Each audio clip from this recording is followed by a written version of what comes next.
সরকার অনুমোদিত স্কুল, যার রেজিস্ট্রেশন রয়েছে স্কুল বিল্ডিংও, শুধু আসল জিনিসটাই নেই, ছাত্রছাত্রী। হ্যাঁ, রাজ্যের 23 জেলার 350টি স্কুলের বর্তমান অবস্থা এটাই। 2020 সাল থেকেই এই স্কুলগুলিতে একজন পড়ুয়া ভর্তি হয়নি, যার মধ্যে রয়েছে প্রাথমিক, উচ্চ প্রাথমিক, মাধ্যমিক সমস্ত স্তরের বিদ্যালয়। সম্প্রতি স্কুল শিক্ষা দপ্তরের একটি সমীক্ষায় এই তথ্য উঠে আসায় গভীর উদ্বেগ শিক্ষা মহলে। প্রশাসনের তরফ থেকেও শিক্ষার প্রতি একটা অনীহা দেখা গেছে, যে অনেক স্কুলে শিক্ষক নেই, অনেক স্কুলে শিক্ষার পরিকাঠামো নেই, ফলে ছাত্রছাত্রীরা হয়তো অন্য স্কুলের দিকে চলে গেছে। পড়ুয়াহীন স্কুলগুলোর অবস্থা বেহাল। 5 বছরেরও বেশি সময় ধরে অব্যবহৃত অবস্থায় পড়ে থাকার জেরে বিল্ডিংগুলি ধুঁকছে।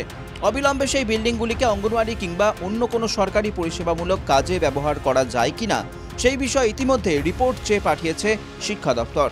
দুর্নীতি মামলা ও জটিলতার কারণে দীর্ঘদিন শিক্ষক শিক্ষিকা পদে নিয়োগ নেই। সমস্ত স্কুলেই বহু শূন্য পদের জেরে অপর্যাপ্ত শিক্ষক। অনেকেই বলছেন এই কারণে সরকারি শিক্ষা প্রতিষ্ঠানের বদলে বেসরকারি স্কুলের প্রতি ঝোঁক বাড়ছে ক্রমশ।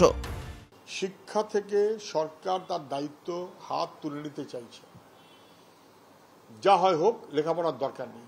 আর যদি কিছু লেখাপড়া করতে হয়, সরকারি স্কুল বন্ধ করে দাও, প্রাইভেটের ব্যবসা হোক। সরকার তো চাইছে তাই। শুধুমাত্র উত্তর 24 পরগনা জেলাতেই এমন ভুতুরে স্কুলের সংখ্যা 60 বলে উঠে এসেছে সমীক্ষায়। কোভিড পরবর্তী সময়ে অর্থনৈতিক কারণে কি দায়ী, নাকি শিক্ষার মানোন্নয়নে সরকারের উদাসীনতা? এর থেকে পরিষ্কার বোঝা যাচ্ছে যে রাজ্যে শিক্ষার অবস্থা কোথায় গিয়ে ঠেকেছে। যে বাংলা সারা দেশকে পথ দেখাতো, বিশ্বকে পথ দেখিয়েছে, আজ সেই বাংলা শিক্ষায় বিহারের চেয়েও নিচে। এর চেয়ে লজ্জা আর কিছু হতে পারে না। না, এটার জন্য তদন্ত করা দরকার। পড়ুয়া কমে যাচ্ছে, তার কারণটা কি? ড্রপ আউটের কারণটা কি? স্কুল বেশি হওয়ার জন্য যে পড়ুয়া ডিসপার্সড হয়ে যাচ্ছে, সেটাও দেখা দরকার। সমীক্ষার রিপোর্ট সামনে আসার পর স্কুলগুলি পুনরুজ্জীবিত করার বদলে বিকল্প ভাবছে শিক্ষা দপ্তর। স্কুল বিল্ডিংগুলি অন্য কাজে ব্যবহারের বদলে ফের স্কুলে পড়ুয়া ফেরানোর বিষয়ে ভাবা যেত নাকি? কোভিড পরবর্তী সময়ে স্কুল ছুটের সংখ্যা কমানো নিয়ে কতটা আগ্রহী রাজ্য সরকার? বিউ সরকারের রিপোর্ট, NKTV বাংলা।